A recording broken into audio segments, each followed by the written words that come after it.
ये आकाशवाणी रायपुर है। छत्तीसगढ़ी समाचार बुलेटिन के संग शुभा मिश्रा के जय जोहार।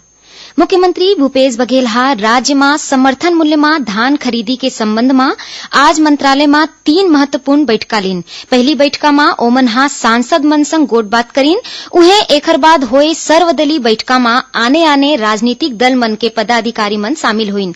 एमा कांग्रेस मुख्यमंत्री ला चिट्ठी ली सौंप के धान खरीदी ला लेके राज्य सरकार के फैसला के समर्थन करीन। ए चिट्ठी में कांग्रेस केंद्र सरकार ले पहली के जैसे ही सेंट्रल पूल ले चावल बिसाए बर 24 लाख टन ले बढ़ा के 32 लाख टन करे के मांग करीन। इही बीच भाजपा के राष्ट्रीय उपाध्यक्ष और पूर्व मुख्यमंत्री डॉक्टर रमन सिंह किहीन की धान के समर्थन मूल्य केंद्र सरकार के नीतिगत विषय है। ओमन किहीन की कांग्रेस किसान मन ले धान खरीदी के वादा करे रहीन और एला पूरा करे बर छत्तीसगढ़ सरकार ला पूरा धान खरीदना चाहिए।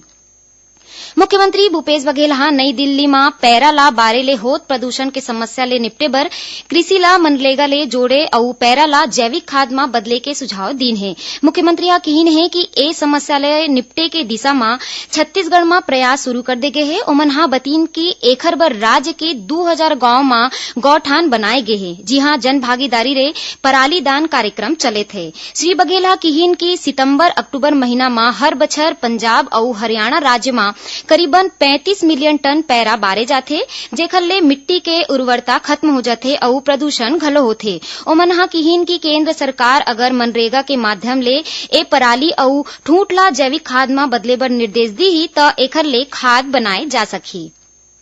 मुख्यमंत्री भूपेश बघेल कहीन है कि प्रदेश में समर्थन मूल्य में धान खरीदी अवैया 1 दिसंबर ले 15 फरवरी के बीच होही, फिर जरूरत पड़े में समय ला और बढ़ाए जा सकत है। ए बात मुख्यमंत्री दुर्ग जिला में पाटन विकास खंड के रानी तरई गांव में मड़ई मेला के समारोह ला संबोधित करत कहीन। ए मौका में मुख्यमंत्री रानी तरई में स्टेडियम बनाए के घोषणा करीन। ओमन अवैया बजट में रानी तरई में कॉलेज शुरू करे के प्रस्ताव राखे जाए के भरोसा घलो दिलाइन। रानी तरई प्रवास के बेरा में श्री बघेल किसान मन के संग गोट बात करके धान खरीदी के बारे में ओखर विचार जानिन।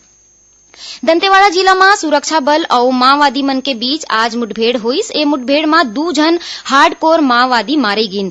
दोनों के पहचान कमांडर रैंक के माओवादी के रूप में हुए है। एमा ले एक माओवादी के नाव हिड़मा मंडावी हरे, जौन कटे कल्याण एलजीएस सदस्य रहीस। फिर दूसरा माओवादी हुंगा मंडावी हरे, जौन कटे कल्याण मिलिशिया प्लाटून कमांडर रहीस। पुलिस दोनों मनु पर 1-1 लाख रुपया के इनाम के घोषणा करे रहीन। ए मुठभेड़ दंतेवाड़ा के कटे कल्याण थाना क्षेत्र के मुनगा के जंगल में हुईस। पुलिस अधीक्षक अभिषेक पल्लव बताइन कि घटना के जगह ले 2 भरमार बंदूक और डेटोनेटर घलो बरामद करीन।